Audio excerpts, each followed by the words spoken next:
ketahui bahwa puncak terakhir perjalanan akademik seorang mahasiswa itu adalah tugas akhir. Nanti setelah tugas akhir akan dilantiklah menjadi sarjana manajemen. Dan insya Allah itu sarjana gelar kesarjananya itu bisa digunakan untuk berbagai hal, ya berbagai hal. Intinya untuk cari uang, untuk bekerja, untuk masa depan gitu ya, dan manfaat-manfaat yang lainnya.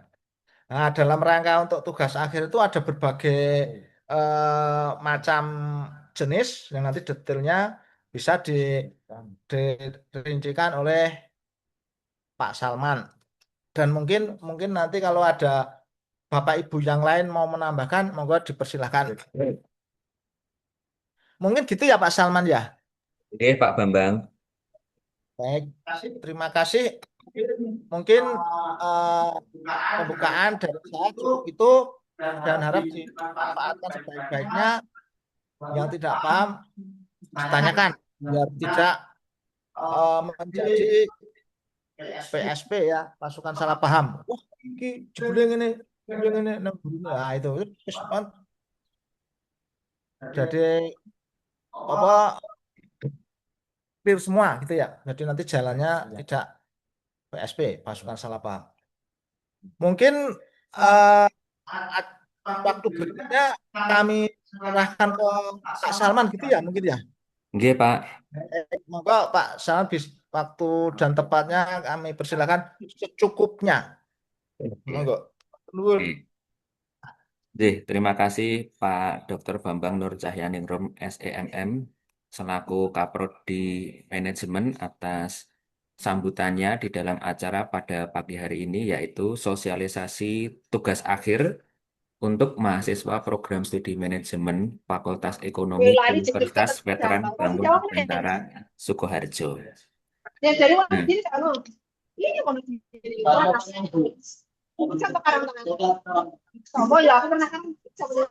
Itu di mute itu.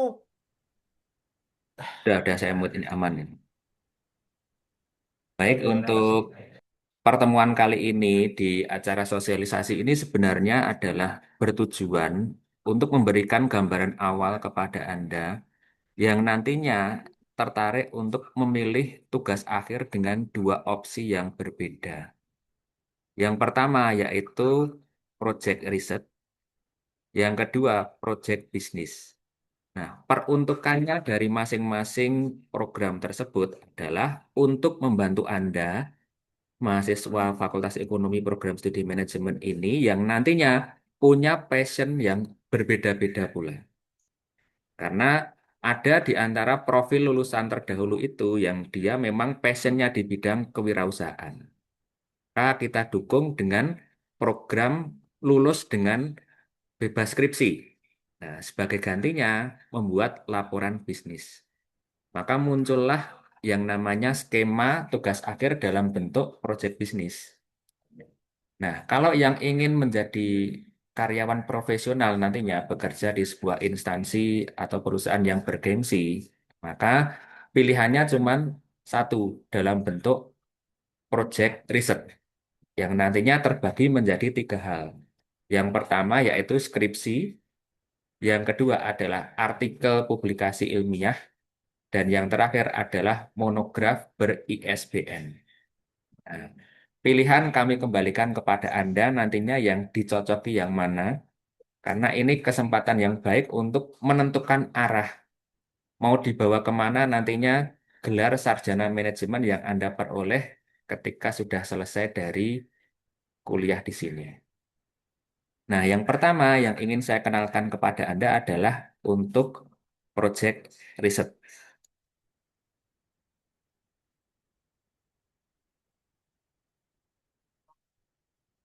Oke, ini saya sudah share screen ya, sudah muncul.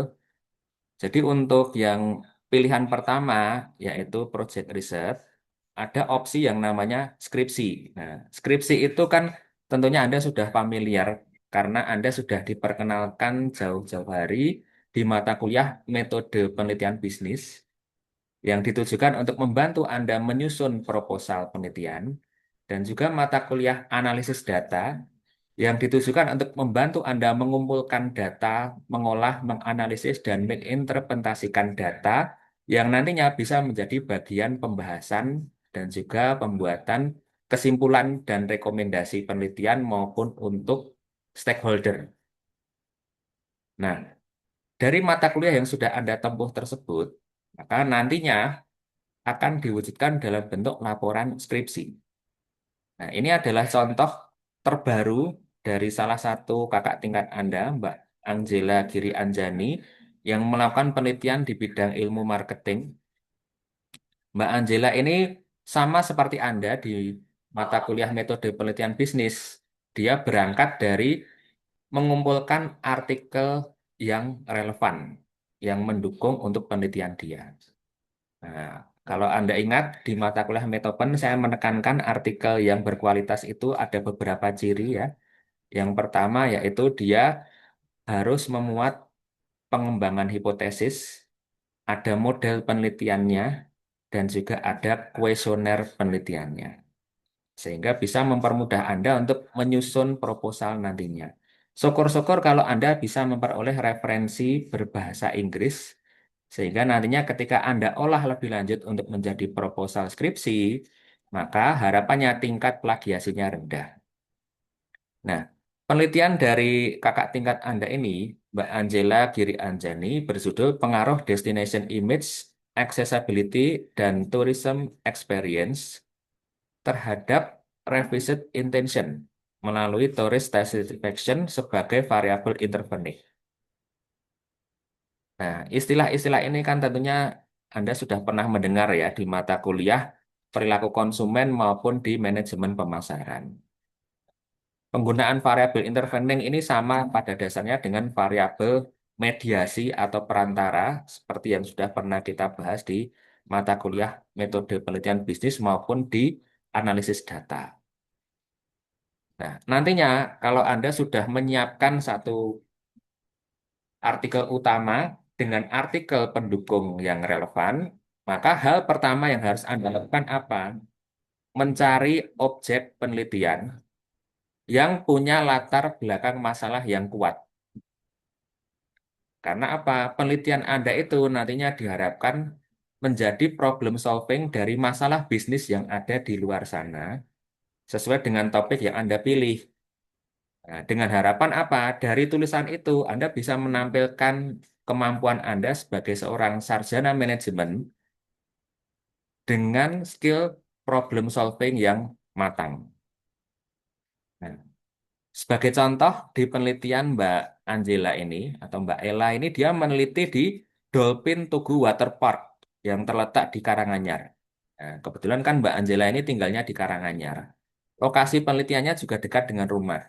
Jadi Anda tidak perlu mencari tempat-tempat yang jauh kan sebenarnya kalau mau melakukan penelitian seperti skripsi ini. Bisa dari objek wisata setempat seperti yang dilakukan oleh Mbak Angela ini. Nah, hanya saja tentunya masalahnya harus jelas. Ya. Perumusan masalahnya harus kuat supaya apa? Pondasi penelitian Anda kuat nantinya. Sebagai contoh, ini kenapa kok Mbak Angela memilih Dolphin Tugu Waterpark sebagai objek penelitian? Ternyata ada fenomena seperti ini. BP, BPS, Biro Pusat Statistik, itu mencatat perjalanan domestik naik 17,9% hingga Oktober 2025. Nah, ini kan fenomena positif ya berarti. Ini yang dibahas kan mengenai industri pariwisata. Nah, ternyata banyak orang yang berwisata domestik, dalam artian mengunjungi tempat-tempat wisata yang ada di dalam negeri. Jumlahnya itu mengalami kenaikan. Tapi yang terjadi pada Dolphin Tugu Waterpark kok ternyata mengalami penurunan dari 116.460 tahun 2022 menjadi 103.748 pada tahun 2024. Nah, ini kan berarti menunjukkan adanya suatu masalah. Belum lagi terkait dengan keluhan wisatawan. Ya, di mana dari rating Google 4,5 itu kan sebenarnya termasuk relatif baik ya. Tapi kok di situ ada keluhan terkait dengan aksesabilitas, keterbatasan informasi, dan kualitas pelayanan yang belum konsisten. Nah, berarti perumusan masalah terkait dengan pemilihan objek dolphin Tugu Waterpark ini sudah cukup kuat. Nah, Anda ingat dulu definisi masalah itu apa? Ketika harapan atau kondisi ideal berbeda dengan fakta atau kondisi di lapangan. Nah, kalau kondisi idealnya kan tentunya kalau ada data BPS yang menunjukkan perjalanan domestik naik, harusnya pengunjung dolphin Tugu Waterpark kan juga harusnya mengalami kenaikan juga. Wong ini dilakukan pada rentang waktu yang sama. Nah, kemudian dari wawancara yang dilakukan oleh Mbak Angela kepada para pengelola yang ada di Dolphin Waterpark ini diketahui data Januari sampai Juni 2025 data pengunjungnya itu mengalami fluktuasi naik turun. Ini kan berarti masalah. Kenapa kok masalah? Karena kan kalau kita bicara kondisi ideal harusnya mengalami kenaikan yang signifikan. Wong pengunjung domestik atau wisatawan dalam negeri secara umum itu meningkat kok. Tapi kok ini pengunjung wisatawan di objek wisata Dolphin Waterpark ini malah fluktuasi, naik turun. Ada apa nih? Data ini hanya bisa diperoleh ketika kita melakukan kunjungan langsung ke lokasi dan bertemu langsung dengan pengelola melakukan wawancara. Nah, ini bisa menjadi nilai tambah dalam penelitian Anda ketika Anda bisa menerapkan hal yang sama. Anda datang ke lokasi yang menjadi pilihan objek penelitian, Anda melakukan wawancara untuk menggali informasi. Ada masalah apa sih di sana? Sehingga ini bisa menjadi topik yang menarik untuk diteliti. Nah, variabel penelitiannya Anda tinggal copy paste dari penelitian aslinya, dari artikel utama. Kemudian model penelitiannya juga Anda tinggal copy paste dari penelitian utamanya. Nah, makanya kemarin saya menekankan di kelas Metopen itu harus ada kerangka berpikir dan hipotesis karena apa? Ini pasti 100% kepake di proposal skripsi Anda. Nah, metode penelitian juga standar. Nantinya juga ada penggunaan alat analisis SEM atau PLS yang dilakukan oleh Mbak Angela ini dan tentunya sudah dipelajari juga oleh Anda di mata kuliah analisis data. Penentuan populasi dan sampel responden juga bisa dilakukan secara online. Jadi Anda jangan khawatir tidak harus langsung terjun ke lapangan untuk memperoleh data. Ya. Kemudian dari skripsi nantinya yang harus dilaporkan salah satunya adalah terkait dengan karakteristik responden. Nah, kebetulan Mbak Angela ini dapat 140 responden. Nah, dia harus bercerita, mayoritas respondennya itu siapa? Oh, perempuan. Usianya berapa? Oh, di rentang usia Gen Z. Domisilinya di mana? Oh, di Karanganyar. Beberapa informasi ini nantinya digunakan untuk membantu kita menyusun pembahasan. Karena dari karakteristik responden ini, Mbak Angela jadi tahu ternyata dominasi dari Gen Z itu mencerminkan preferensi wisatawan muda yang perlu dipertimbangkan dalam strategi pemasaran, khususnya dalam konteks Dolphin Waterpark ini.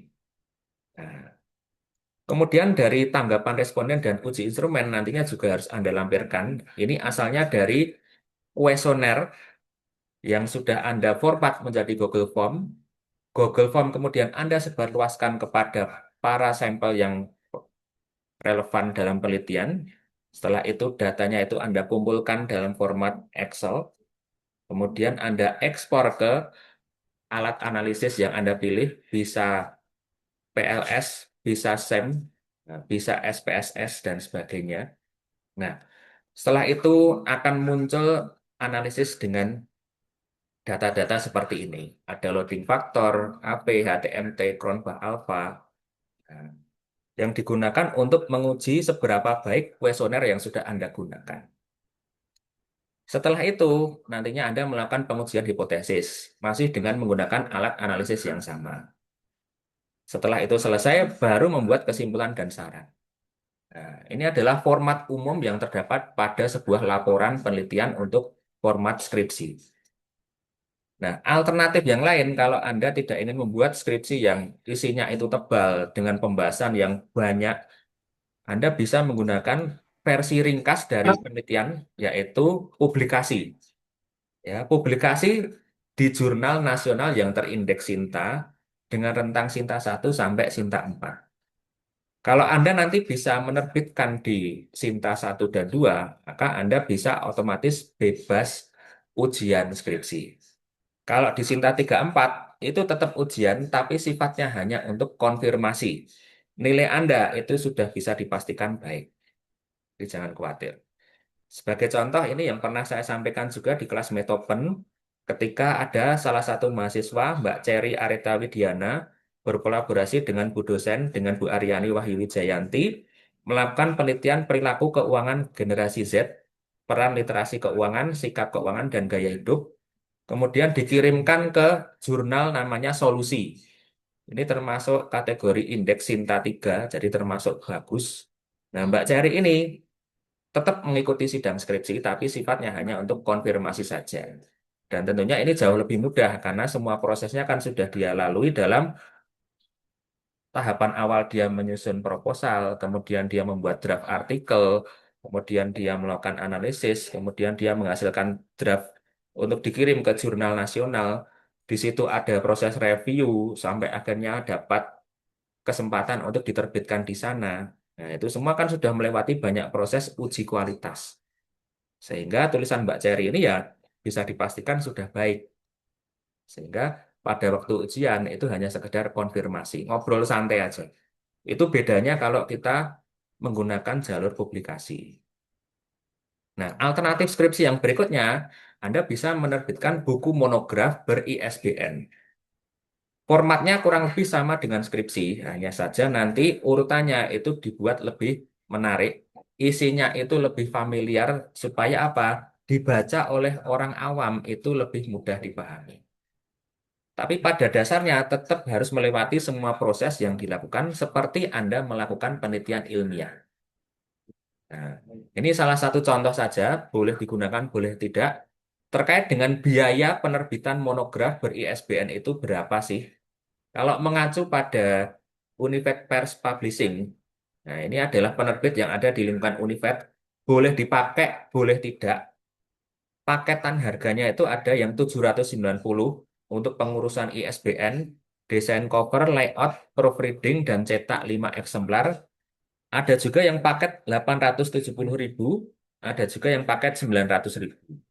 Bebas Anda mau pakai yang mana. Intinya kan Anda bisa menghasilkan satu buah buku monograf yang sudah ber-ISBN. Nah, manfaatnya apa? Ini bisa menjadi portofolio Anda sebagai seorang penulis nantinya kan. Nah, itu bisa Anda lampirkan di dalam LinkedIn maupun di kurikulum PT Anda. Bahwa Anda itu sudah berpengalaman untuk menerbitkan sebuah buku atau monograf di topik bidang ilmu manajemen.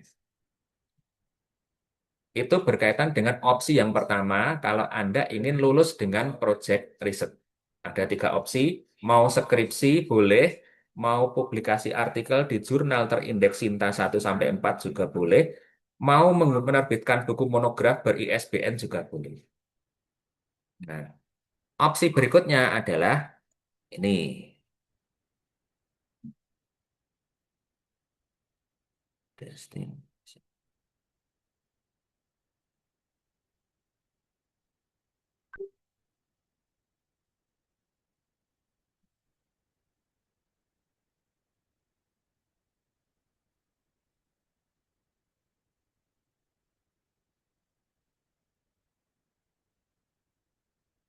Nah, untuk Anda yang memang passionnya itu pengen lulus dari Fakultas Ekonomi sebagai seorang wirausahawan mandiri, maka kita punya program yang namanya Project Business yang bisa Anda susun setahun sebelum Anda ujian. Ini salah satu contoh Project Business dari kakak tingkat Anda, Mbak Intan Nur Azizah, mahasiswa angkatan tahun 2022. Dia itu membuat produk kimbap sebagai produk kuliner kekinian. Ya, dia jualan kimbap.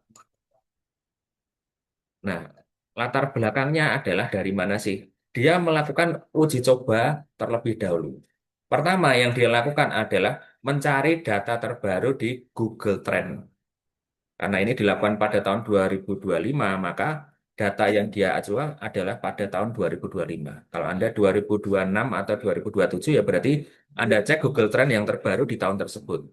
Anda lihat nantinya apakah tren yang ada itu menunjukkan kalau produk yang Anda pilih nantinya sebagai project bisnis itu punya potensi atau peluang untuk laku, ya. Karena kalau data di Google Trend itu kan menunjukkan seberapa banyak sih orang melakukan pencarian untuk kategori produk atau jasa tersebut. Nah, setelah itu Anda diminta untuk melakukan pretest kalau Google Trend-nya sudah terpenuhi. Oh, ternyata produk ini punya potensi kalau dilihat dari data Google Trends. Anda lakukan uji coba. Ya, misalkan di sini kalau yang dilakukan oleh Mbak Intan, dia melakukan uji coba terhadap 10 orang responden. Nah, ternyata diketahui 8 dari 10 responden itu lebih suka kimbab rasa gurih untuk adaptasi lokal dibandingkan kimbab original yang hambar. Sehingga ini menjadi alasan bagi Mbak Intan untuk merilis produk Kimbab In. Jadi kimbab yang rasanya itu lebih gurih dibandingkan versi originalnya. Itu inovasi yang ditawarkan oleh Mbak Intan. Nah, produknya itu terdiri dari 3 varian menu. Kimbab original, bento original, dan kimbab goreng. Keunggulan yang dia tawarkan adalah rasa gurih yang familiar bagi lidah Indonesia. Nah, kimbab itu kan makanan dari Korea Selatan. Tapi ternyata diolah sedemikian rupa oleh Mbak Intan sehingga supaya rasanya itu lebih familiar dengan lidah orang Indonesia. Nah, itu inovasi yang ditawarkan oleh Mbak Intan sebagai pelaku usaha. Kemudian harga yang dia tawarkan 2.500 per pack dan dia sudah beroperasi sejak 15 Oktober 2025 sampai hari ini. Nah, untuk perhitungan harganya itu juga harus Anda lampirkan dan harus Anda laporkan juga tingkat penjualannya setiap bulan selama 1 tahun berjalan. Mbak Intan juga diminta untuk melakukan analisis STP. Ternyata hasilnya kurang lebih seperti ini, bahwa segmentasinya adalah generasi muda, kemudian ditargetkan untuk karyawan pabrik, karena kebetulan lokasi tempat tinggal Mbak Intan, sekaligus tempat dia membuka usaha, itu berdekatan dengan pabrik Eco Smart Garment di daerah Klego. Nah, positioningnya yaitu kuliner Korea, tapi rasanya itu dengan cita rasa lokal. Nah, dia juga melakukan analisis marketing mix atau 4P. Di situ berarti wajib mencantumkan Instagram, TikTok, WA, GoFood, dan Google Business. Kalau ada Shopee Food juga boleh. Untuk menunjukkan kalau produk ini juga ditawarkan lewat online. Kalau perlu ada mitra yang dilibatkan, ada distributor. Dalam hal ini ternyata Mbak Intan itu juga punya mitra distributor namanya Snack Bu Slamet. Kemudian ada juga Bakpao Bulin untuk memperluas jangkauan tanpa bergantung pada satu titik penjualan. Jadi dia itu juga titip jual ke beberapa titik yang ada di sekitar rumah dia. Daerah Lego. Nah, proses produksi dan quality controlnya ini harus juga terdokumentasikan dengan baik dan dituliskan di laporan, serta harus melewati proses bimbingan dengan Bapak Ibu dosen pembimbing yang dipilih. Dalam hal ini untuk proyeknya Mbak Intan, dia melibatkan Ibu Sari Widati sebagai dosen pembimbing. Nah, mulai dari tahap persiapan, pengolahan, penggulungan, dan pengemasan, semua dengan supervisi penuh dari dosen pembimbing, yaitu Bu Sari Widati, sebagai partner diskusi, sekaligus juga untuk tempat Mbak Intan melaporkan pelaksanaan kegiatan hariannya sebagai produsen Kimbab In. Nah, analisis kelayakan usaha juga harus dilakukan perhitungan. Ini Anda pelajari secara detail di mata kuliah yang sudah Anda tempuh di kewirausahaan atau di SKB, studi kelayakan bisnis. Analisis SWOT juga harus Anda lampirkan. Ini sudah Anda perdalam di mata kuliah manajemen strategis dan juga mata kuliah pendukung lainnya untuk menilai kelayakan usaha. Nah, realisasi penjualan dan keuangan ini juga harus terlampirkan dari total penjualannya berapa, total produksinya berapa, terjualnya berapa, HPP-nya berapa, laba kotornya berapa. total biaya usaha berapa, laba bersihnya berapa. 1 tahun berjalan, semua data ini harus komplit dan melewati proses supervisi dengan dosen pembimbing. Nah, identifikasi masalah dan solusinya juga diberikan. Setelah itu, berikan kesimpulan dan saran supaya ada potensi pengembangan ke depan ketika Mbak Intan ini sudah lulus dari sini, sudah selesai dengan proyek bisnisnya. Harapan kami kan dia benar-benar mau melanjutkan usaha yang sudah dia rintis sebelumnya. Untuk contoh artikel penelitian skripsi dan juga contoh proyek bisnisnya seperti apa dalam bentuk laporan full itu nanti akan saya share di grup angkatan 2023 dan 2024. Baik, itu aja mungkin ya untuk sosialisasi dari saya berkaitan dengan opsi untuk lulus dari Fakultas Ekonomi, mau dengan proyek riset atau proyek bisnis. Nah, selanjutnya yaitu sesi diskusi atau tanya jawab. Monggo bagi yang ingin bertanya atau ada yang ingin mungkin masih bingung berkaitan dengan pembahasan kita pada pagi hari ini. Waktu dan tempat saya persilahkan.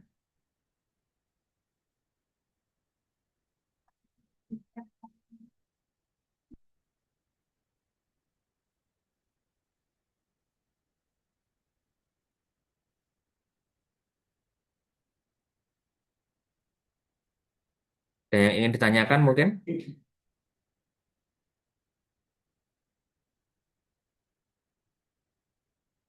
Cukup Bapak, sudah jelas. Oh ya, dari Mbak Narida sudah cukup jelas. Mbak Narida nanti rencananya lulus dengan apa? Proyek bisnis atau dengan proyek riset? Masih dalam pertimbangan Bapak. Oh ya. Nah, untuk yang angkatannya Mbak Narida ini kan waktunya relatif terbatas ya. Kalau mau mengejar 1 tahun kan kayaknya nggak mungkin.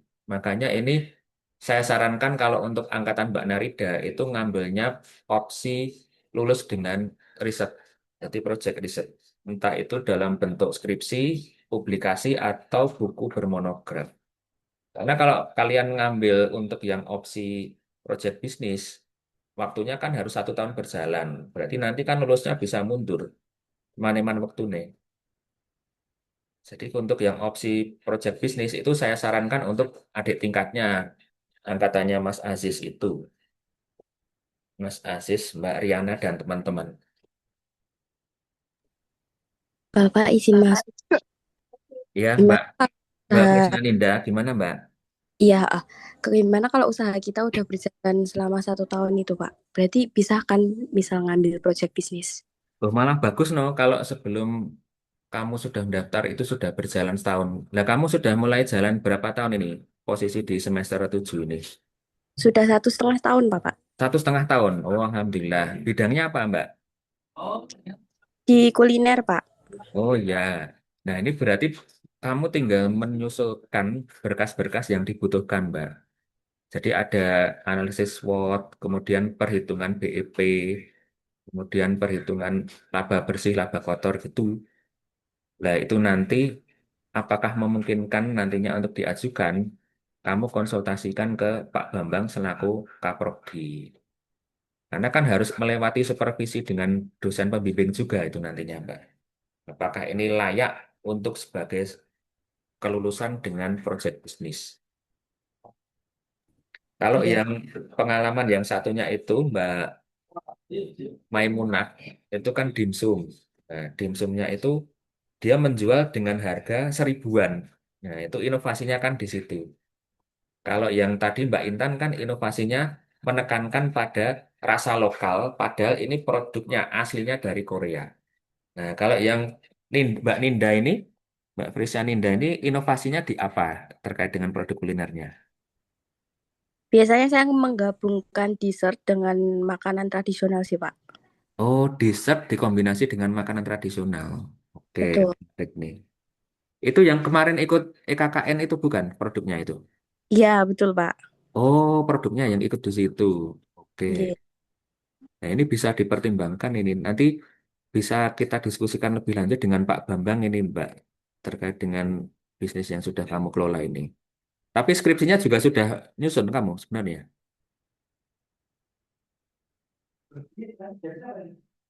Untuk proposal skripsinya apa sudah menyusun kamu, Mbak Linda? Belum, Pak. Kemarin kan waktu koordinasi dengan Pak Bambang itu katanya Bude kan diarahkan ke project bisnis gitu. Oh ya, ya berarti aman loh. Tinggal dilanjutkan aja. Nanti tinggal mekanismenya diikuti yaitu penentuan dosen pembimbing. Pembimbingnya belum dapat atau berarti kamu? Belum, Bapak. Nah, nanti bisa kita tindak lanjuti ya setelah ini. Oke, Pak, selain jelas ke ngomong nih. selain Mbak Ninda, Ini apakah Kak ada Philip. yang lainnya? Mas Wahyu, mau tanya? Buatan, Mbak. Oh ya, silahkan dari yang lain. Ya, sudah ada satu kandidat nih berarti dari Mbak Prisya. Nah, nanti yang angkatannya Mas Aziz ini juga potensi ini sebenarnya kan waktunya itu relatif lebih panjang dibandingkan kakak tingkatnya. Jadi mungkin bisa dipertimbangkan dari sekarang untuk lulus bebas skripsi dengan memilih opsi project bisnis. Ya, dengan memenuhi beberapa kriteria yang sudah saya sebutkan tadi. Monggo. Kalau kita bicara tingkat kesulitan, itu sama kok Mas Mbak. Jadi dua-duanya itu punya tingkat kesulitan yang sebanding. Jadi mau pilih yang manapun ya semuanya harus mau berproses.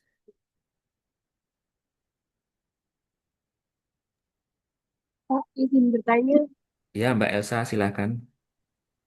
untuk proyek riset skripsi sama artikel itu nanti Heeh.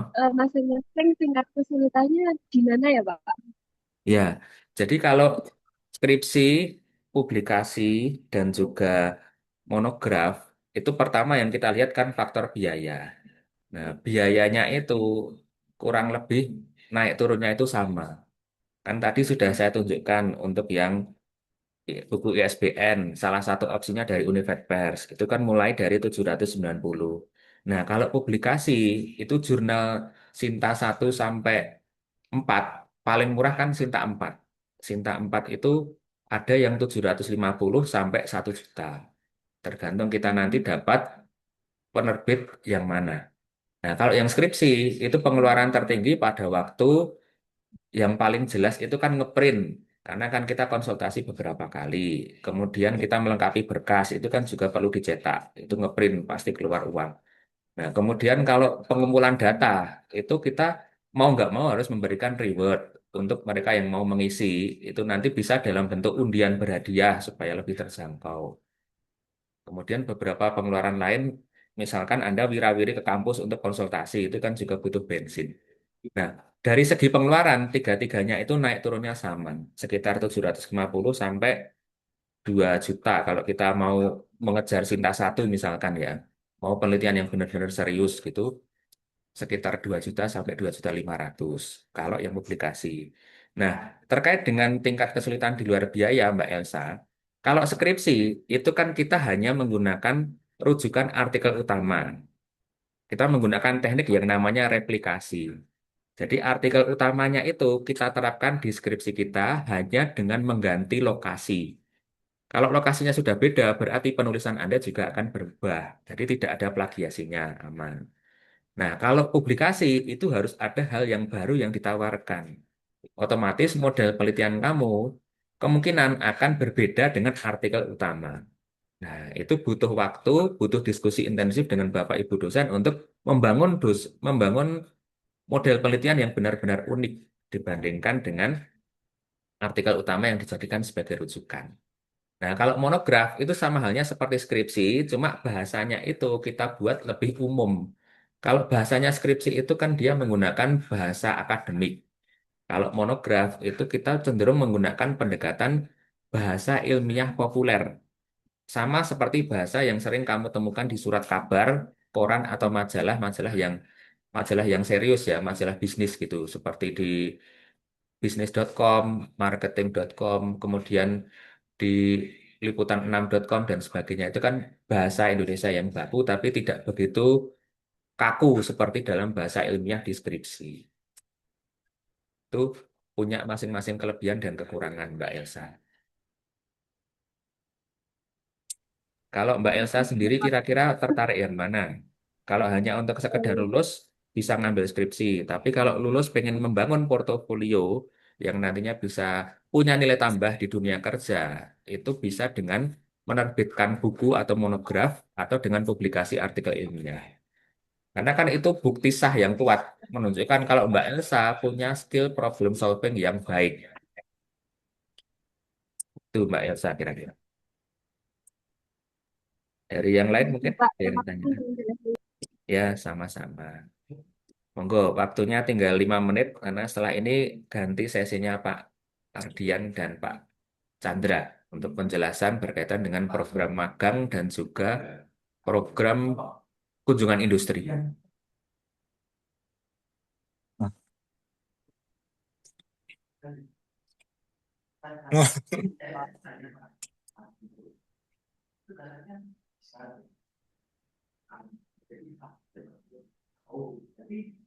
Untuk yang semester angkatannya Mas Aziz itu mungkin kalau masih bingung bisa tanya-tanya juga ke kakak tingkat atau diskusi lebih lanjut dengan kami secara pribadi, Bapak Ibu dosen juga silahkan. Kami terbuka untuk mengarahkan potensi kalian itu lebih tepat ke arah yang mana.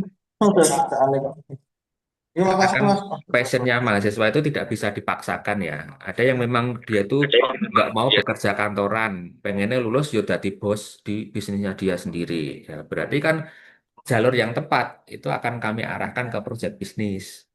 Tapi kalau ada yang saya tuh pengen ngebangun kepakaran dulu Pak, saya pengen memperbanyak pengalaman kerja. Saya pengen jadi karyawan profesional dulu. Nanti kalau sudah dananya terkumpul, baru saya kepikiran untuk membuka usaha sendiri. Itu juga nggak kalah baiknya. Berarti jalur Anda adalah dengan skripsi. Kalau saya pengen membangun portofolio yang kuat ketika nantinya melamar kerja, berarti kan Anda harus punya nilai plus. Kalau tidak ada prestasi yang sudah pernah diperoleh di perkuliahan, prestasi akademik maupun non-akademik, Anda bisa ngejarnya lewat salah satunya dengan menerbitkan artikel ilmiah dan juga pilihan lainnya dengan menerbitkan monogram. Tuh. Jadi kembali peruntukannya ke kebutuhan dan keinginan Anda masing-masing ke depannya. Jadi kalau tadi Mbak Elsa tanya tingkat kesulitannya di mana, itu relatif ya. Yang jelas Bapak Ibu dosen itu pasti akan 100% mensupport Anda untuk lulus tepat waktu. Jadi jangan khawatir. Nggak ada sejarahnya mahasiswa Fakultas Ekonomi program studi manajemen kok iso lulus lebih dari 8 semester kecuali kalau mahasiswanya sendiri yang hilang. Kalau masih terkoneksi penuh berhubungan dengan Fakultas Ekonomi pasti akan bisa lulus tepat waktu. Jadi tidak ada yang perlu dikhawatirkan soal itu.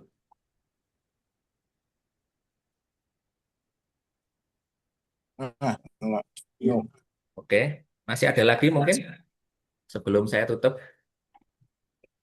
Izin bertanya, Bapak, Ya, Mas Purmanto. untuk pembagian pembimbing skripsi itu bagaimana ya, Bapak? Apakah kita mengajukan judul, terus nanti ada pemilihan dari pihak kampus, atau kita memilih sendiri? Seperti itu.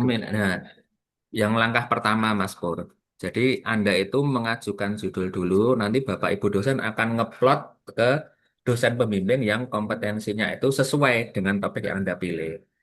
Nah, kalau topik yang populer selama ini, yang dipilih oleh kakak-kakak tingkat Anda itu ada manajemen keuangan, manajemen sumber daya manusia, dan manajemen pemasaran. Kan masih ada opsi manajemen strategis dan manajemen operasi, tapi dua itu belum begitu populer untuk saat ini. Jadi saya sarankan ambil di antara tiga itu aja, Mas Pur. Itu ya, Mas Oh, Purwanto. iya, Pak. Kira-kira, itu Mm-mm. pengajuannya ada agendanya nggak, Pak? Atau Ada. berapa? Nanti akan ada informasi lebih lanjut terkait dengan timeline pemilihan dosen pembimbing. Yang jelas kalau di program studi manajemen itu yang tidak available satu adalah saya, kedua Pak Purwanto, yang ketiga Pak Chandra. Ini tiga ini tidak bisa jadi pembimbing karena belum jadi lektor. Nah, sisanya itu bisa dipilih semua.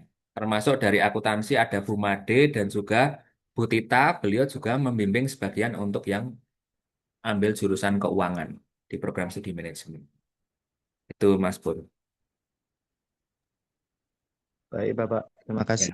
ya sama-sama. Baik, saya kira sudah cukup ya untuk sesi saya. Ini coba saya cek Pak Ardian sudah ready.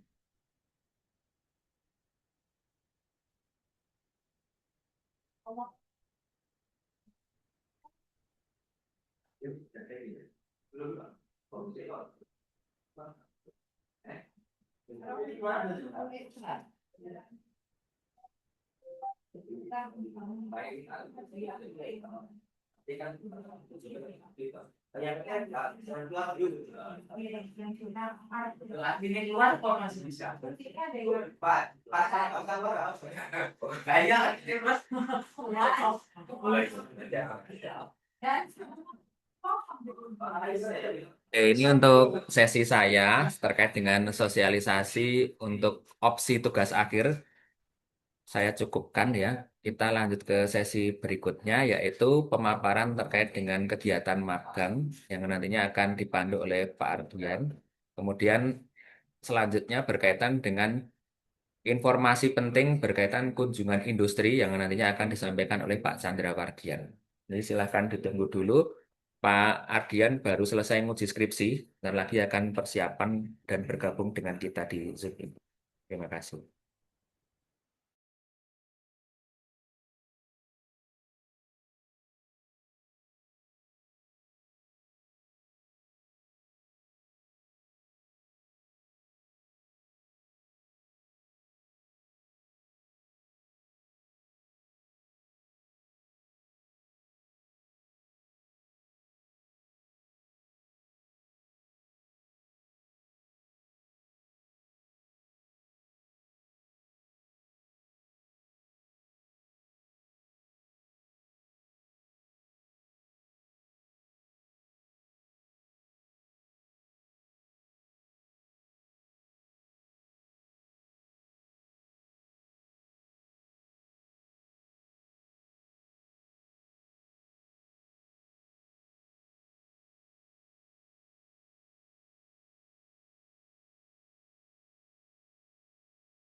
Oke, baik, bismillahirrahmanirrahim. Assalamualaikum warahmatullahi wabarakatuh.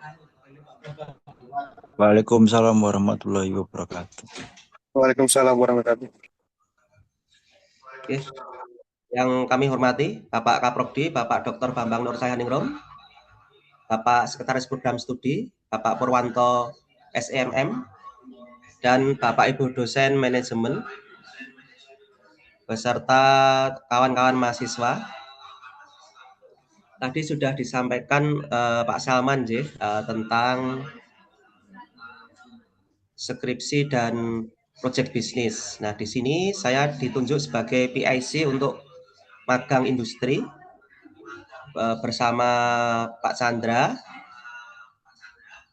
Kami di sini akan mensosialisasikan ya program magang industri tersebut. Okay.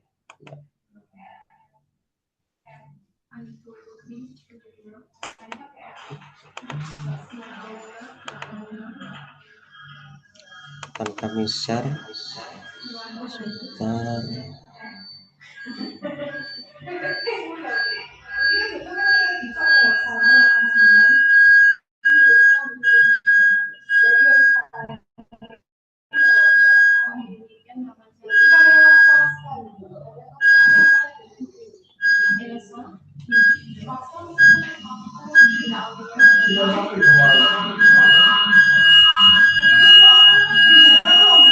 Di tempat sudah dimatikan dulu aja Pak volumenya. Volumenya Pak Bambang. Soalnya kita dekat sih. Baik, apakah sudah terlihat teman-teman? Belum?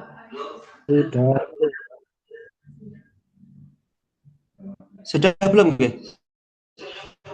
Belum, Bapak. PPT-nya?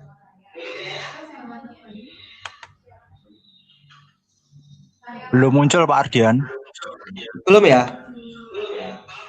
Belum. Oh, minta tolong host untuk ini nggak bisa ya? Bentar.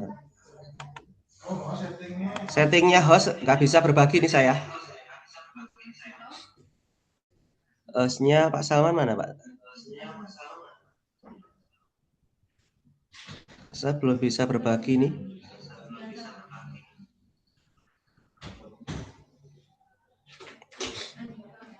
Belum bisa berbagi. Enggak apa-apa. Nanti tak tutup ya. Pak Salman ada nggak? Nggak ada. Itu yang hostnya tuh.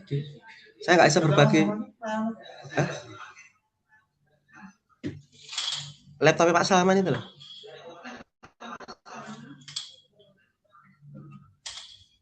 Oh, kan ditinggal. Oh, ditinggal Pak Salman, tolong di.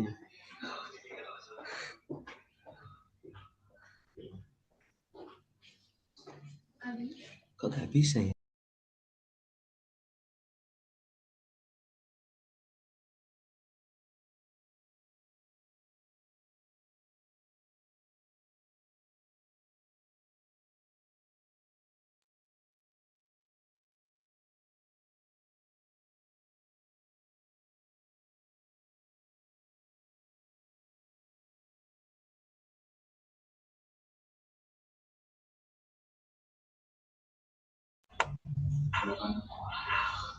Sudah bisa berbagi?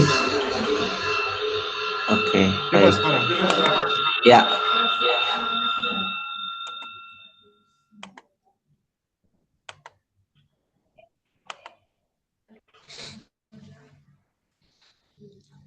Oke, apakah sudah terlihat? Sudah. Ya. Sudah, oke.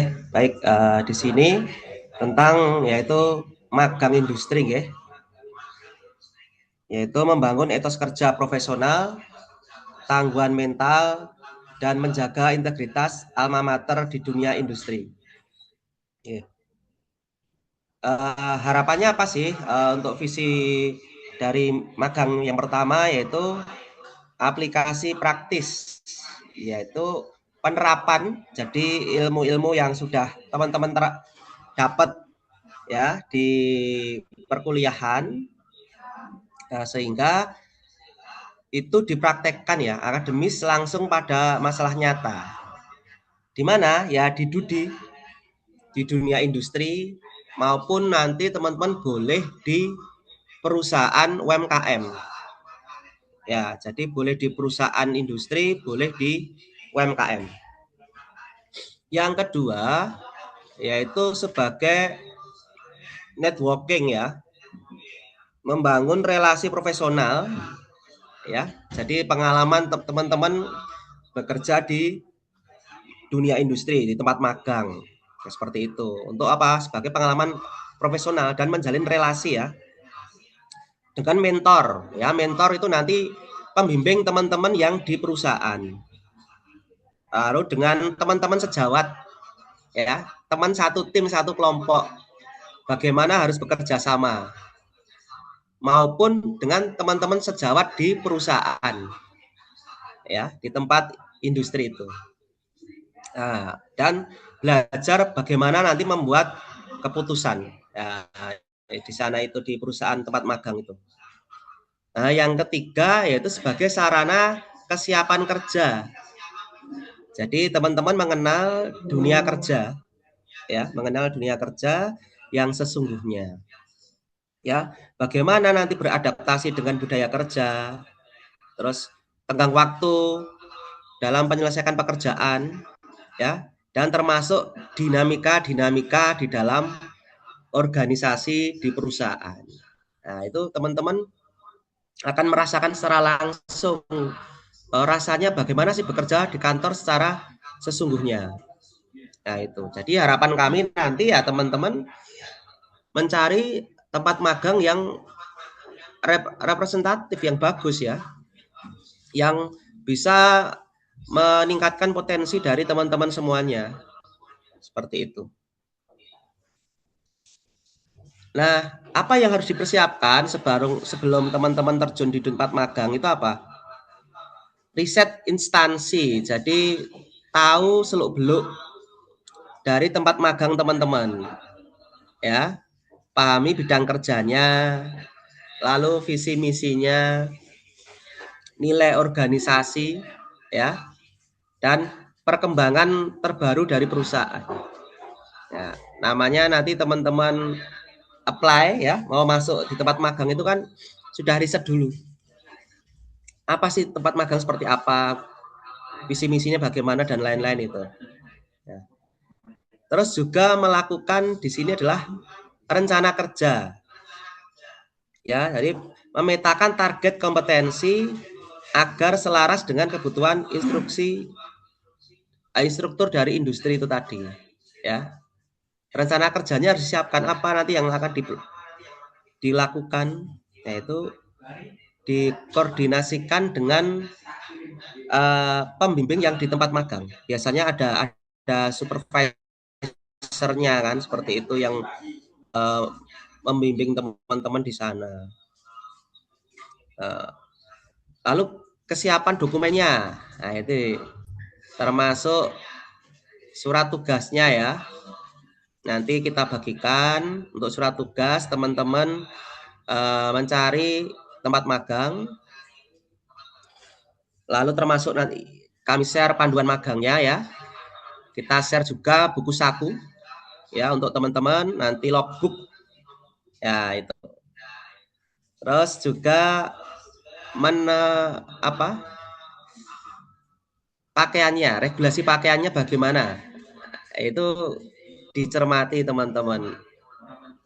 Ya kalau memang harus pakai jas ya harus pakai jas. Pakai baju warna putih, pakai dasi ya harus pakai dasi gitu. Maka konfirmasikan standar dress code-nya ya. Apakah nanti formal ataukah kasual di tempat kerja teman-teman. Nah, itu nanti ditanyakan langsung. Nah, seperti itu. Maka kalau harus pakai jas alma mater ya pakai jas alma mater. Ya, selalu pakai jas yang rapi ya seperti itu. Nah, untuk kriteria mitranya atau tempat magang industrinya yaitu diutamakan perusahaan swasta ya teman-teman. Jadi kami berharap di perusahaan swasta ya, non pemerintahan. Tapi kalau terpaksanya di pemerintahan, ya boleh, nggak apa-apa. Tapi usahakan dulu di perusahaan swasta. Karena apa? Kalau di perusahaan swasta tuh teman-teman akan belajar magang yang sesungguhnya ya. Kalau di pemerintahan ya di BUMN boleh, di PLN misalnya, di PDAM, ya Badan Pusat Statistik, BPJS.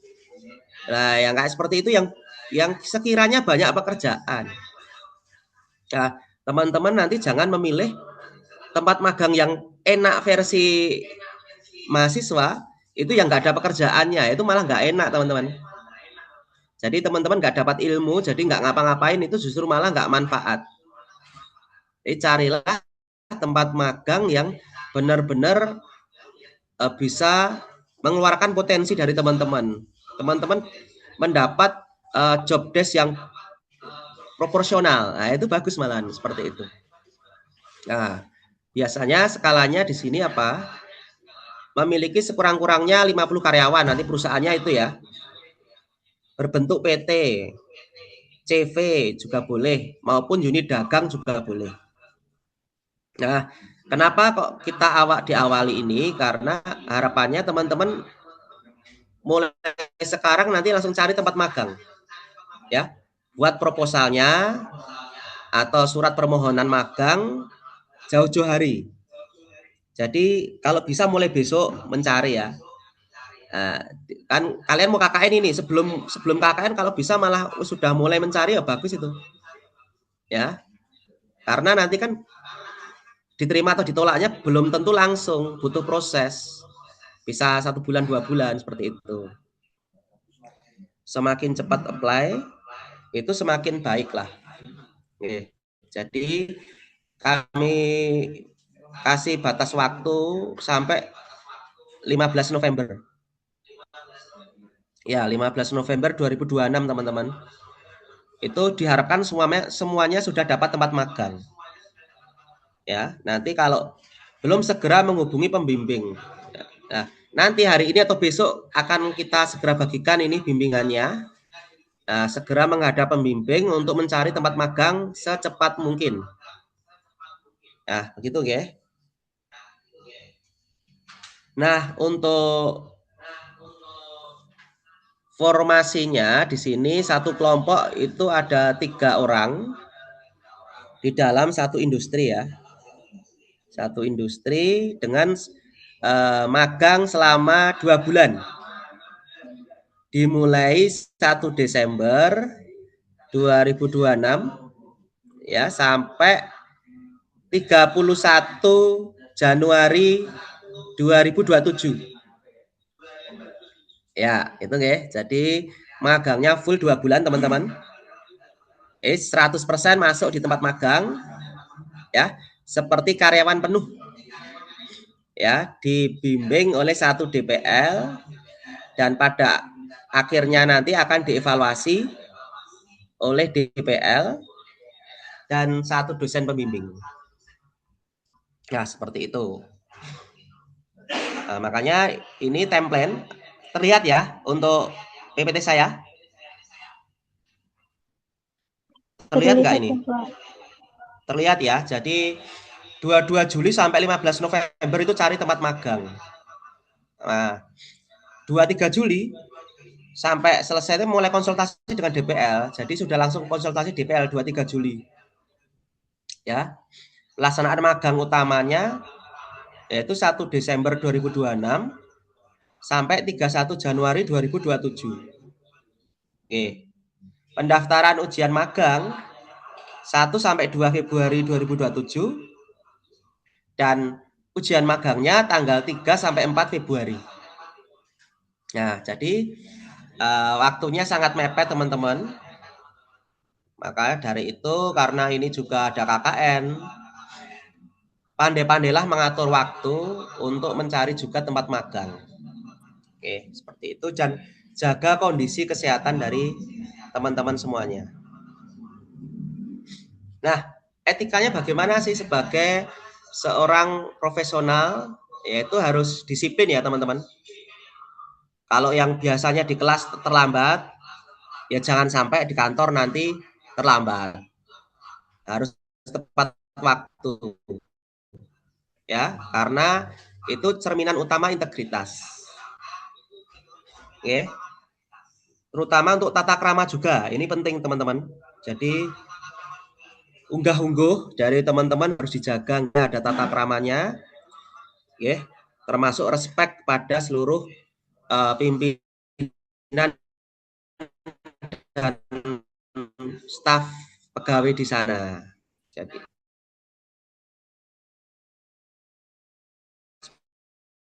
seperti itu. Lalu bersikap terbuka terhadap kritik dan saran ya untuk perbaikan teman-teman. Jadi kalau diberi saran, diberi kritik ya jangan teman-teman terima dengan baik saran atau kritik dari pembimbing magang di tempat magang. Nah, itu. Oke, lalu untuk kerahasiaannya. Jadi kalau di perusahaan itu ada kerahasiaannya, ya teman-teman wajib menjaga privasi dari perusahaan ya. Jadi jangan sampai membocorkan rahasia perusahaan. Ya, apalagi membagikan berkas-berkas yang sensitif. Ya itu nggak boleh. Ya, jadi kalau misalnya nggak boleh diambil, ya jangan diambil. Kalau dikutip juga kalau nggak boleh ya jangan dikutip untuk data-data yang sekiranya rahasia, ya itu nggak boleh. Nah itu ya.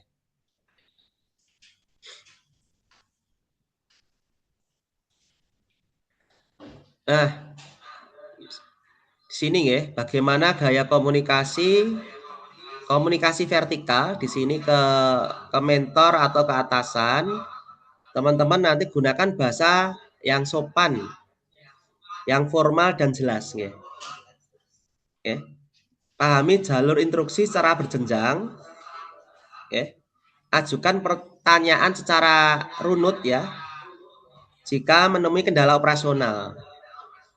Jangan sampai kalian komunikasi kayak dengan teman sebaya atau teman kuliah. Nah, itu harus dibedakan nanti. Nggak boleh di sana, di kebiasaan itu dibawa di tempat magang atau tempat kerja, nggak boleh.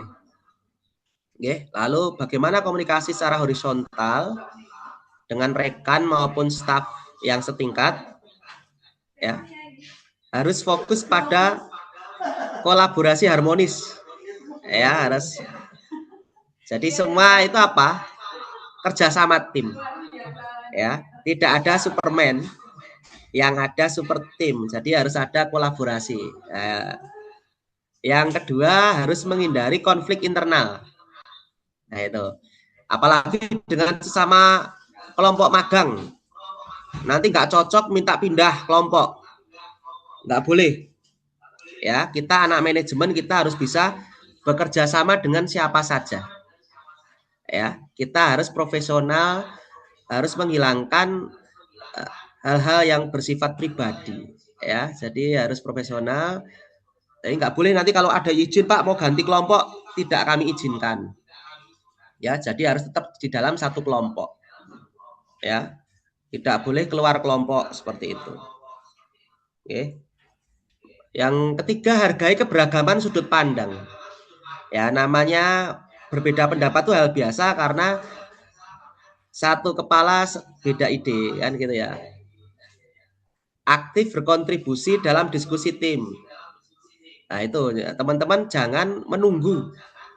Kalau di tempat magang yang aktif membantu misalnya di perusahaan apa. Oh Bapak Ibu apa yang perlu dibantu misalnya gitu.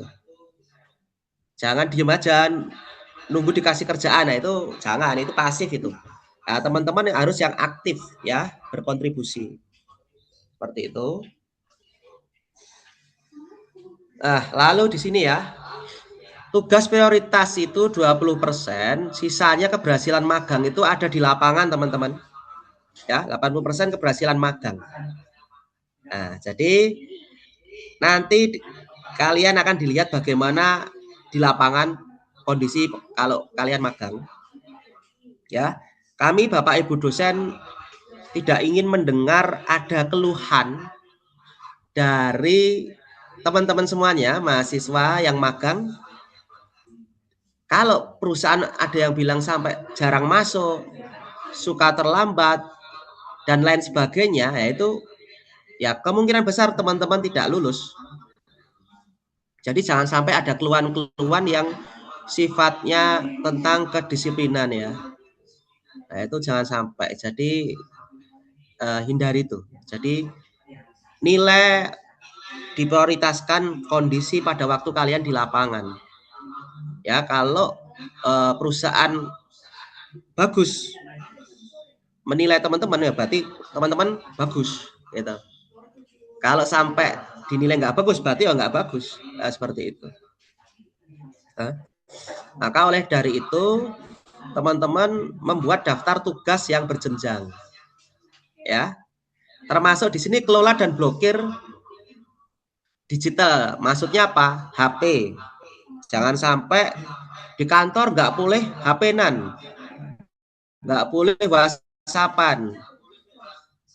Nah, kalian akhirnya keluar pindah tempat magang. Nah, ya, itu nggak boleh. Lah, kalian kan mau bekerja atau mau apa gitu. Makanya HP matikan. Ya, kalau sekiranya itu mengganggu nggak boleh ya jangan HP-nan. Gitu nggih. Untuk hal-hal yang urgent saja selama jam kerja ya kita profesional aja gitu. Selalu koordinasikan tingkat urgensi tugas baru. Ya, dengan mentor untuk menghindari overload penumpukan. Nah, itu kan biasanya nanti dikasih tugas-tugas kan. Makanya harus saling koordinasi gitu. Kalau nggak tahu ya tanya, jangan sampai nanti salah dalam input data atau yang lain, nah seperti itu. Ya, yang berikutnya yaitu fase administrasi ya. Ya, fase pertama di sini ya. Nanti orientasi, jadi selain hari ini nanti masih ada pembekalan magang lagi. Sebelum penerjunan kita ada sekali lagi ya pembekalan. Bahwa pengisian logbook ya.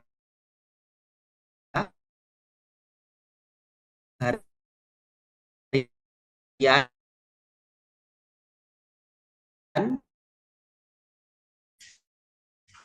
Jadi itu tolong diisi logbook harian apa yang akan dilakukan. Tahap 2 yaitu evaluasi tengah periode atau berarti 1 bulan ya. Nah, itu nanti tempat magang teman-teman untuk melakukan supervisi ya. Jadi melihat bagaimana kinerja dari teman-teman selama pertengahan magang itu. Ya, setelah 1 bulan itu. Termasuk nanti komunikasi dengan DPL pembimbing ya, pengumpulan review logbook dan lain-lain. Nah, itu seperti itu. Termasuk penyusunan draft laporan akhir dan penyelesaian proyek akhir lapangan. Jangan sampai itu di akhir magang baru dibuat nggak selesai. Ya, itu dari awal sudah mulai dicicil laporan magang itu. Ya, karena timeline-nya sangat padat. Ya, yang terakhir yaitu fase terakhir yaitu penilaian. Yaitu penyerahan from nilai industri ya. Ya, nanti termasuk ujian di kampus dan konversi nilai akademik. Ya, ini kebetulan ada mahasiswa yang PPKO ya. Nanti yang PPKO itu juga ada yang magang. Ya, yang magang itu nanti akan tersendiri ya. Akan kita sendirikan berbeda dengan magang yang sekarang. Jadi sama tapi dalam arti kelompoknya nanti berbeda ya. Nah, lalu di sini kriteria evaluasi terlihat ya untuk kriteria evaluasi ya. Nah, ini ada sikap dan etos kerja. Ya, jadi kedisiplinan kalian di sana ya, proaktif. Jadi teman-teman harus proaktif, harus punya inisiatif dan toto kromo. Nah, ini penting di sana ya. Jangan sampai nanti di sana nggak punya tata krama. Ya, sopan santun, unggah-ungguh, itu harus dijaga dengan baik teman-teman. Nah, itu nggak. Nah, lalu 30% yaitu kemampuan teknis. Ya, eksekusi tugas lapangan. Ya, lalu yang 20% itu penyusunan laporan akhir, yaitu kualitas paper dan presentasi. Nah, itu. Lalu yang 5 kehadiran dan kedisiplinan. Jangan sampai tidak tepat waktu. Nah, itu jangan sampai teman-teman. Itu harus disiplin. Kalau namanya bekerja ya harus disiplin. Itu oke. Nah, lalu laporan magang. Masih terlihat nggih PPT-nya? Masih? Masih, Pak. Masih ya. Baik, di sini struktur konten. Ya, jadi struktur laporannya itu ada latar belakang, profil perusahaan dilampirkan ya. Terus analisa permasalahan mitranya apa? Lalu apa usulan strategi pembenahan. Nah, itu apa kira-kira itu yang kamu laporkan ya. Di samping kalian mengerjakan tugas-tugas yang harian. Tapi kalian juga harus memecahkan kasus di sana, memberikan saran di sana. Ya, dan ini kelompok ya, tugas kelompok seperti itu. Tidak ada laporan individu. Jadi semuanya laporan kelompok. Oke. Laporan mencakup paper ya, ini tadi ya, profil perusahaan atau UMKM ya. Dokumentasinya jangan lupa. Teman-teman harus foto, harus video ya, harus presensi. Termasuk misalnya fingerprint ya, harus fingerprint. Nah, itu ya. Untuk laporannya nanti pakai kertas A4 ya. Stamps New Roman 12. Minimalnya 20 halaman ya, teman-teman. Smart margin kiri 4, kanan 3, atas 4 dan bawah 3. Nah, itu ya, mungkin ini awalan yang kami berikan untuk teman-teman sebagai mahasiswa magang. Ya, ini saya mengutip pendapat dari Steve Jobs. Ya. Satu-satunya cara untuk melakukan pekerjaan luar biasa adalah dengan mencintai. Ya, apa yang Anda lakukan dan terus belajar di setiap kesempatan. Nah, itu penting. Jadi kalian harus mencintai pekerjaan kalian gitu. Nah, makanya cari tempat magang yang benar-benar kalian suka. Nah, biar kalian apa? Mencintai pekerjaan itu dan melakukan dengan sepenuh hati, ya. Dan teruslah belajar di situ. Nah, gitu. Nah, itu harapan kami dari Bapak Ibu dosen semuanya, sehingga waktu magang 2 bulan itu benar-benar akan bermanfaat untuk teman-teman. Syukur-syukur teman-teman langsung diterima kerja misalnya. Nah, belum lulus sudah bekerja. Wah, itu luar biasa. Nah, harapannya itu ya teman-teman semuanya. Oke, mungkin dari saya itu. Mungkin ada yang ditanyakan sebelum nanti lanjut ke Pak Chandra ya tentang kunjungan industri. Nah, seperti itu. Oke. Baik. Ada yang tanyakan teman-teman semuanya? Izin bertanya, Pak. Ya, monggo, silakan. Gini Pak, untuk contoh proposal magangnya itu apakah ada sama semisal kalau kita ngambilnya di rumah sakit itu apakah boleh Pak? Oke, untuk magang di rumah sakit, di kantornya itu diizinkan. Boleh. Tapi biasanya magang di rumah sakit itu berdasarkan pengalaman yang kemarin-kemarin itu biasanya berbayar. Ya, kalau Mbak Silva, ini Mbak siapa ya? Mbak Silvana ya? Iya, Pak. Ya, Mbak Silvana misalnya mau membayar untuk biaya magang di rumah sakit, ya monggo, boleh aja. Karena kemarin ada bimbingan saya yang magang di rumah sakit tuh memang ada biayanya. Ada biayanya. Ya, jadi magang di kantornya, di HRD-nya, di manajemennya. Nah, itu.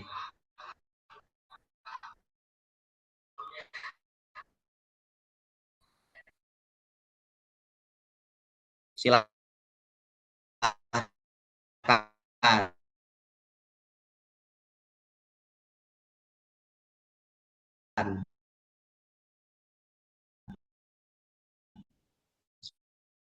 Seperti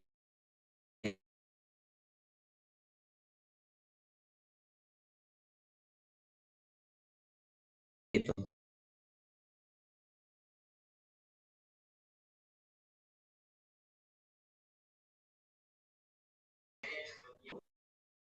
Buku saku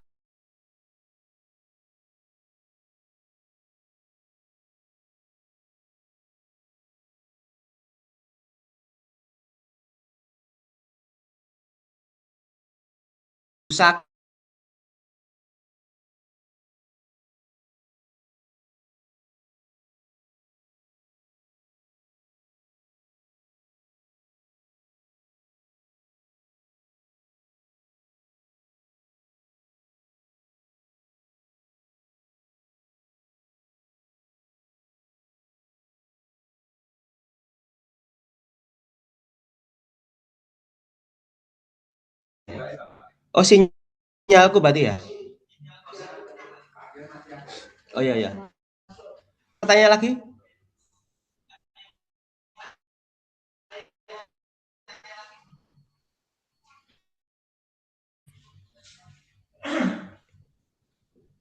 Ada? Cukup? Ya, berarti ya. Nanti akan kami share ini di grup untuk pembimbing. Jadi segera untuk menemui pembimbing dan mencari tempat magang.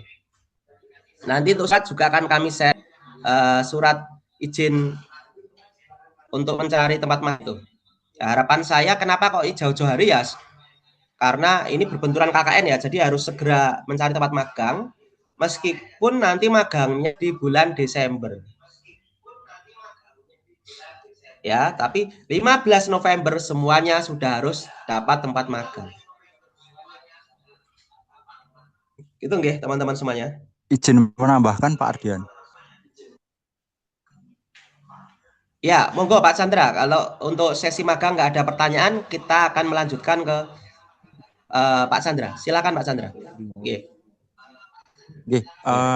Sebelumnya izin menambahkan dan bertanya Pak Ardian terkait jadwal magang ya, sesuai dengan hasil diskusi kemarin di forum itu tanggal 16 November sampai dengan 15 Januari. Nah, itu apakah ada perubahan sampai 30 Desember 31 Januari ya? Itu yang pertama. Kemudian mungkin tambahan kepada mahasiswa-mahasiswi ya, jadi untuk tempat magang nanti apabila kesusahan mencari tadi tempat sudah magang nanti bisa itu Bapak Ibu di awal bantu. Desember sampai 1 Desember sampai 31 Januari Pak Chandra. Seperti itu. Berarti nggak sesuai dengan hasil diskusi kemarin ya Pak? Oh ya, bentar. Saya tak tanya dulu ya. Yang rapat itu 16 November nggih berarti ya? Iya. 16 November sampai 15 Januari. Nggih, betul.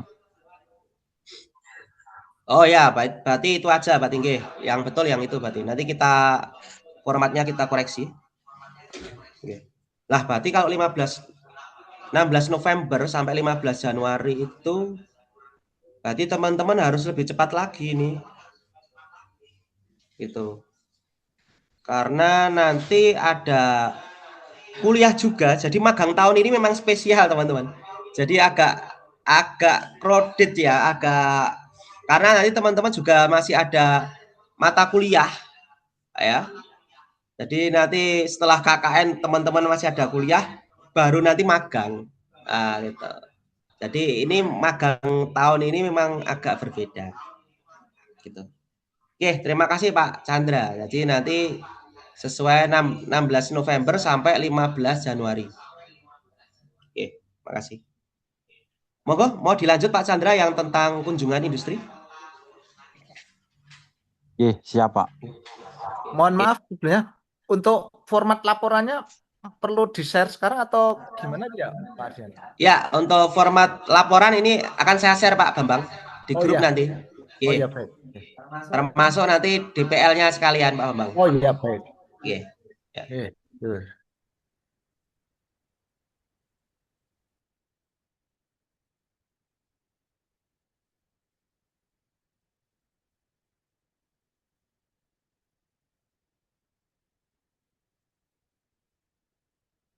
Oke, kita lanjut ke sesi berikutnya. Assalamualaikum warahmatullahi wabarakatuh. Selamat pagi menjelang siang semuanya.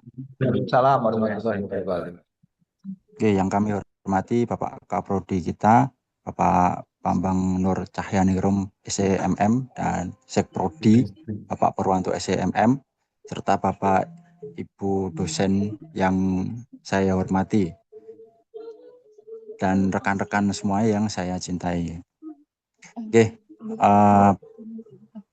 terima kasih atas waktunya dan kehadirannya, dan terima kasih juga ruang yang telah diberikan kepada saya. Dalam sesi penyampaian informasi hari ini, saya selaku PJ atau penanggung jawab KKL ingin menyampaikan beberapa poin penting terkait pelaksanaan kegiatan kuliah kerja lapangan ini. Nah, sebelum kita membahas teknis yang lebih lanjut mungkin ini tidak ada PPT-nya, jadi mungkin saya akan kirim beberapa gambar dan PDF Nah, yang pertama adalah memahami tujuan utama dari KKL ini. Yang pertama adalah untuk mendukung penguatan akreditasi program studi dan universitas dari kampus kita. Jadi tidak hanya penguatan akreditasi dari kampus tapi juga universitas. Kita sudah sejenak istirahat sebentar.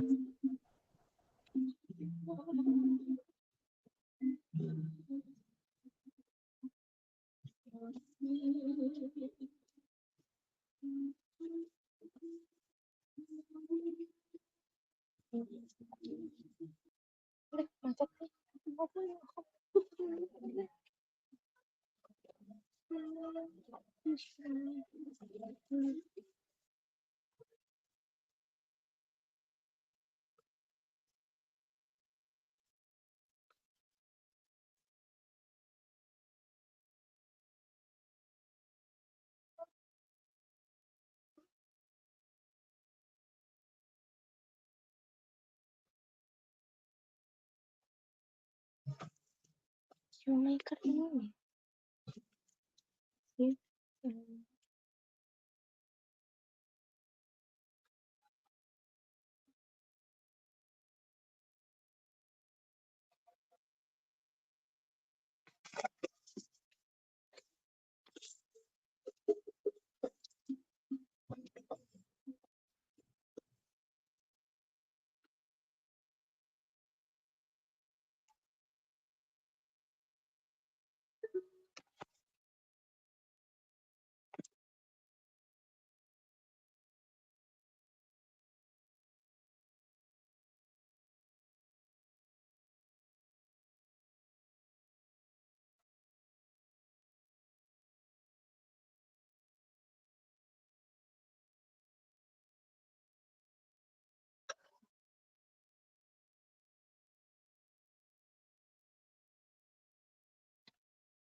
Teman-teman yang PPKO, mohon kelompoknya share ke saya nggih. Nanti kita jadikan itu ada berapa kelompok yang PPKO.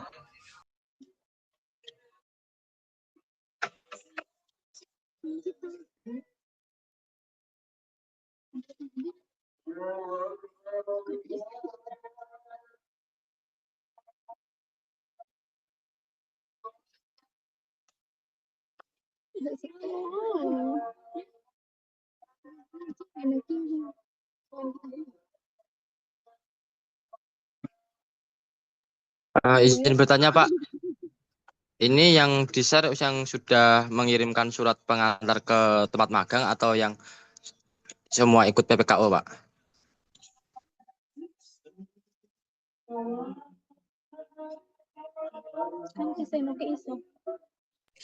Kelompoknya Mas. Jadi saya minta misalnya PPKO yang 3 orang siapa saja. Itu nggih.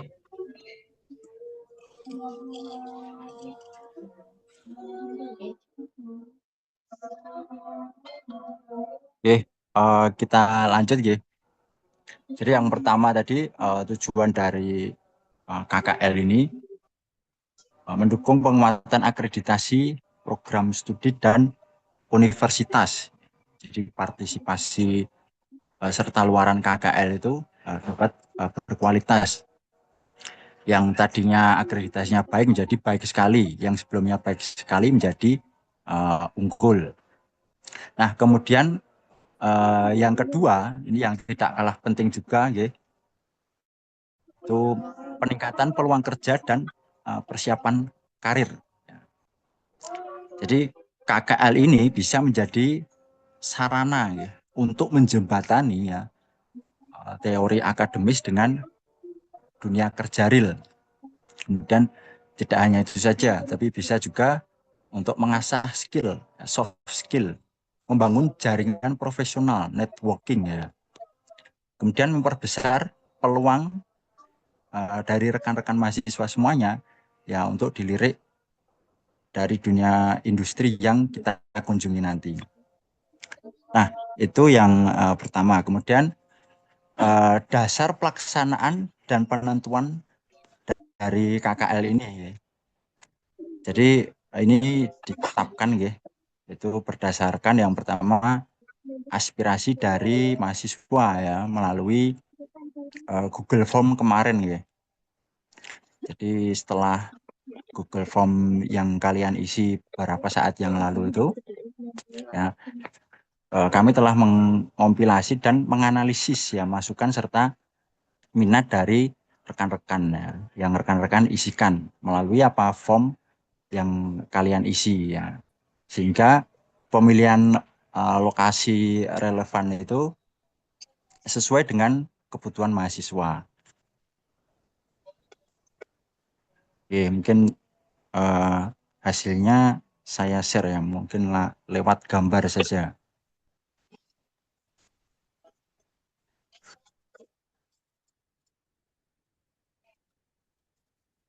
Oke, ini dari 89 mahasiswa ya, yang menjawab itu 78 jawaban ya. Yang paling banyak menjawab itu dari kelas A ya. Nah, kemudian dari setuju atau tidaknya mahasiswa mengikuti KKL di luar Kabupaten Sukoharjo itu 85,9% ya, dari 78 jawaban itu menghendaki ikut KKL di luar Kabupaten Sukoharjo. Nah, kemudian hasil akhirnya ini di diagram yang terbanyak itu memilih untuk ke Bali 3 hari 2 malam dengan biaya Rp1.765.000. Ya, ini totalnya ini 43,6%. Nah, itu untuk hasilnya hasil dari formulir kemarin. Nah, kemudian dasar yang lain ya selain form ini ya, tentunya untuk peningkatan kompetensi yang selaras dengan visi kampus. Jadi visi kampus itu apa? Ya, terwujudnya universitas yang unggul, berkarakter, mandiri, berdaya saing Apa? global, ya, serta menjunjung Bintang tinggi kene. nilai-nilai kejuangan. Jadi yang kita tekankan dari KKL ini supaya apa? Terwujudnya universitas yang unggul, ya. Ya, mungkin bisa mandiri juga.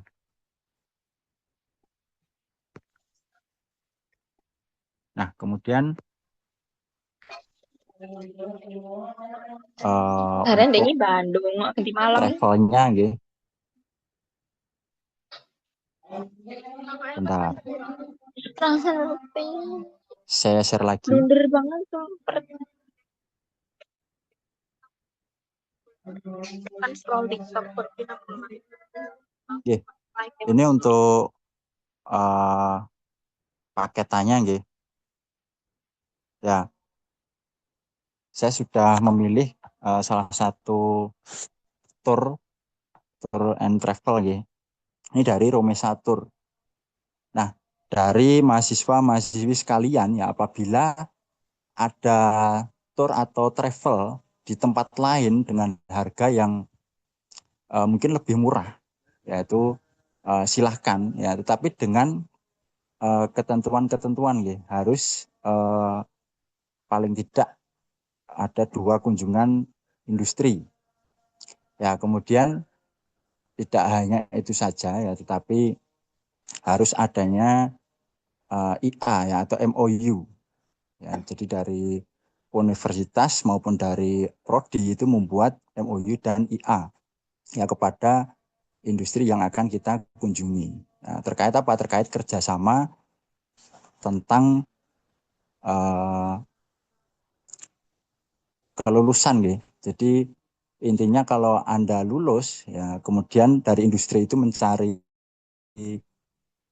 pekerja, maka yang diutamakan itu adalah dari prodi kita. Jadi ini tidak menutup kemungkinan dari lulusan prodi manajemen itu bisa bekerja di tempat kita kunjungan industri.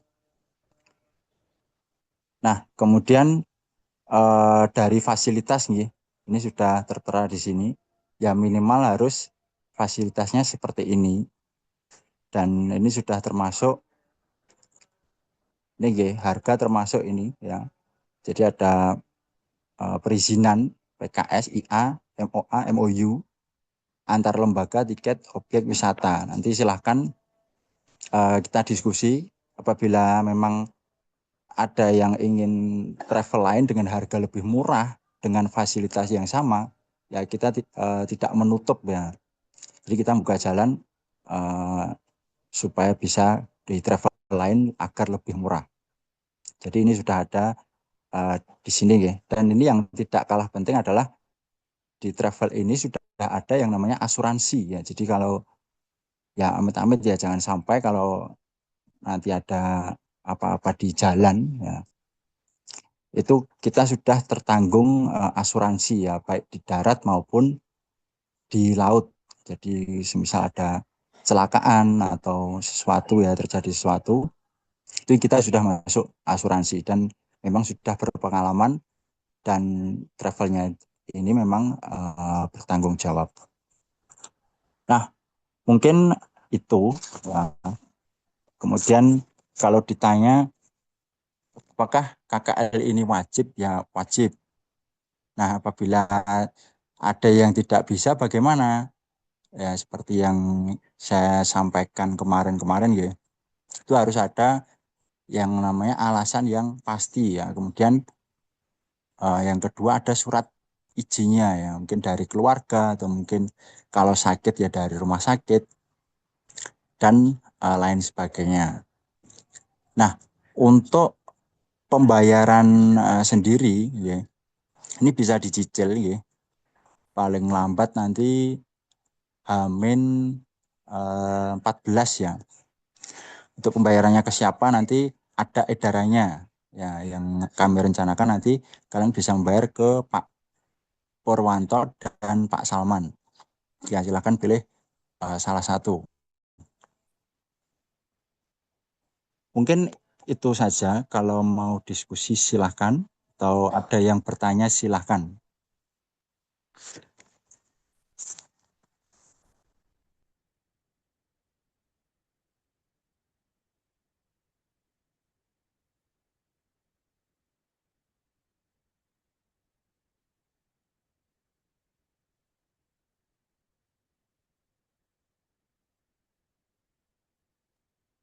Izin bertanya, Pak, untuk tanggal KKL-nya itu nanti tanggal berapa ya?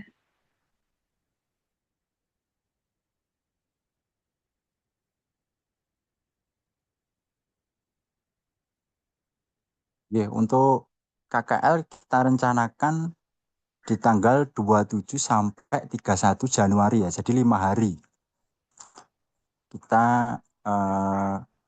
KKL nanti selama 5 hari, di sana itu 3 hari 2 malam.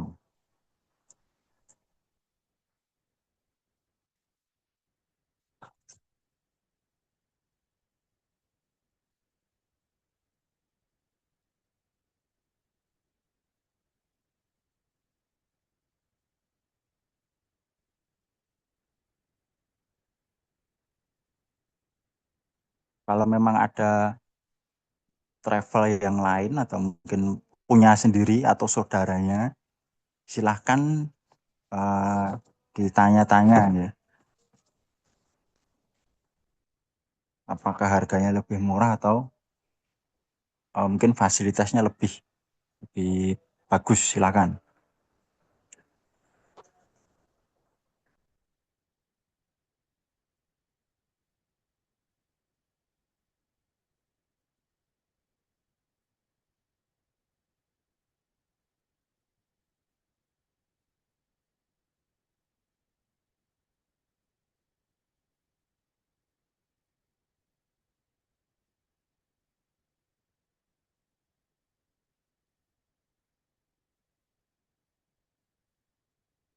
Oke, kalau tidak ada yang ditanyakan, jadi kita fix memakai travel ini ya.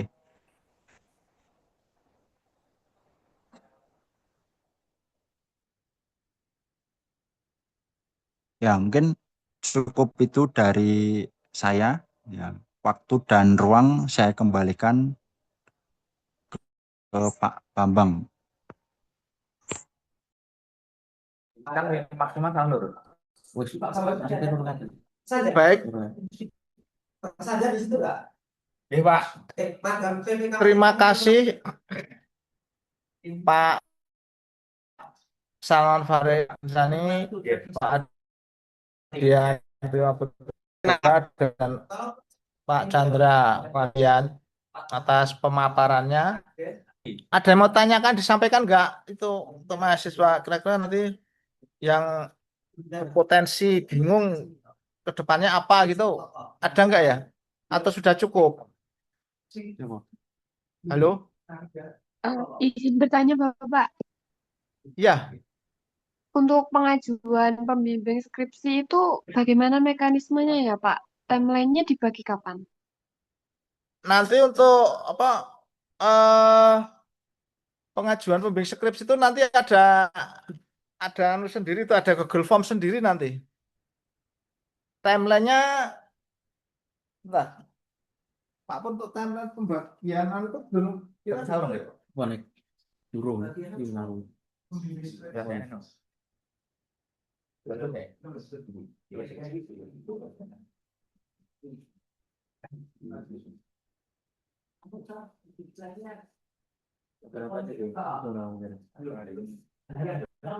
Oh, salah. Dari sisi mana? Lupa. Kenapa?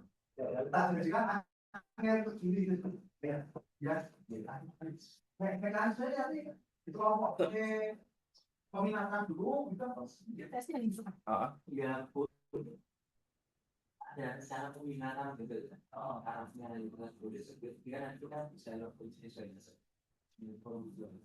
Pembimbingnya spesifikasi dalam peminatannya nanti kan pilih Berarti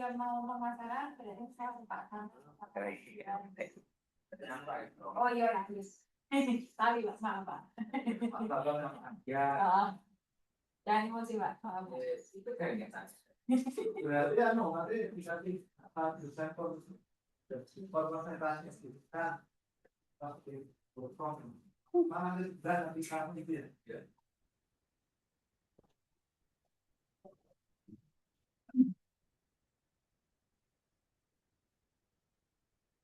Halo tes, suara saya kedengaran? Mbak Elsa atau Mbak siapa tadi?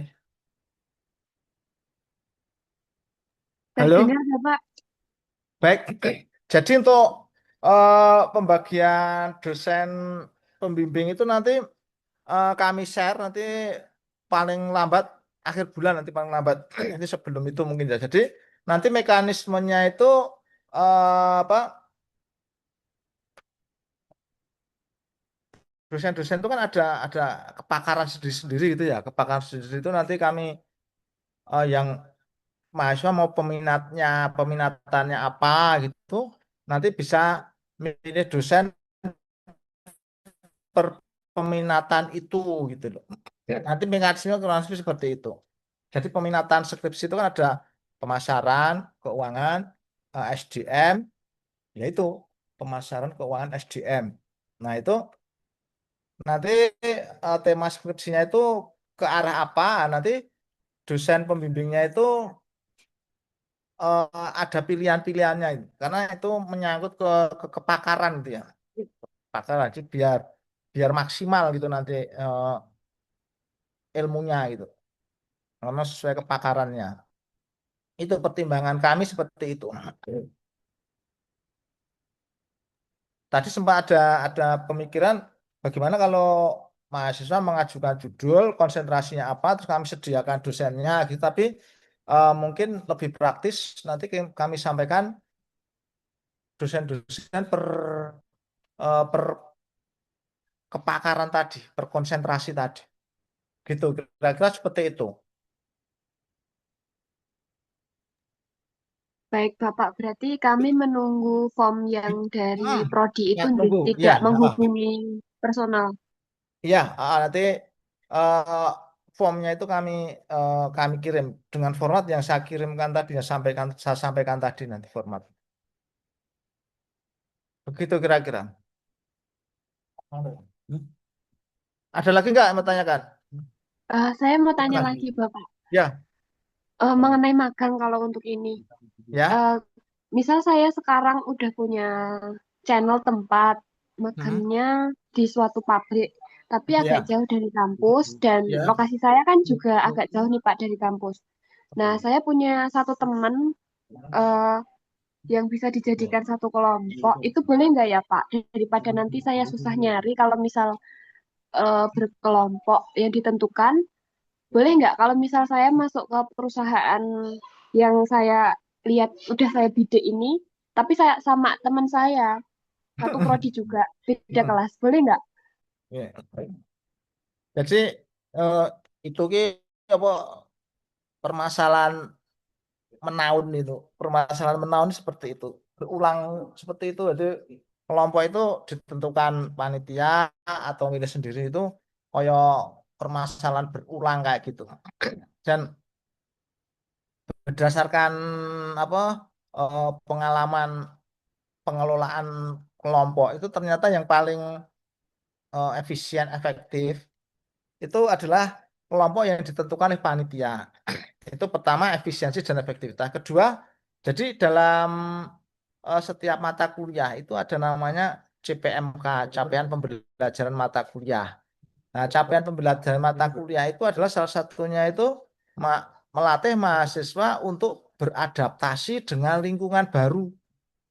Nah, beradaptasi dengan lingkungan baru, dengan budaya baru, dengan situasi baru. Nah, kalau apa itu tidak akan tercapai kalau kelompoknya itu circle-nya jadi cuma sama circle-nya terus jadi nanti dia tidak terbiasa ke apa dunia baru, tempat baru, lingkungan baru. Padahal nanti sunatullahnya itu nanti waktu cari kerja itu kan tidak bisa milih teman. Nanti kita ketemu sama orang-orang baru yang kita nggak bisa memilih itu. Itu itu alasan kedua. Alasan ketiga, ini alasan rodo rodo anu ya sensasional, rodo perasaan ya. Nek konco terlalu dekat itu nggak bagus loh. Engko iso saya pernah cerita toh lagunya Mansur S kalau nggak salah pagar makan tanaman itu loh. Kau teman baikku lebih dari saudara. Jangankan makan minum kita tidur bersama sampai engkau tega dia itu milikku mengapa kau tega rampas segalanya nah jadi gitu jadi kalau terlalu best itu juga ada nggak bagusnya loh saya khawatirnya nanti itu akan mencintai orang yang sama wah piye risikonya piye menjadi bahaya laten loh misalnya salah satu sudah punya pasangan terus itu bisa menjadi bahaya laten jadi jangan berpikir Besti itu terbaik itu enggak itu ada potensi seperti itu. Buktinya ada lagunya. Oh, berarti kan cara orang orang gawe-gawe itu terbukti itu. Itu kira-kira.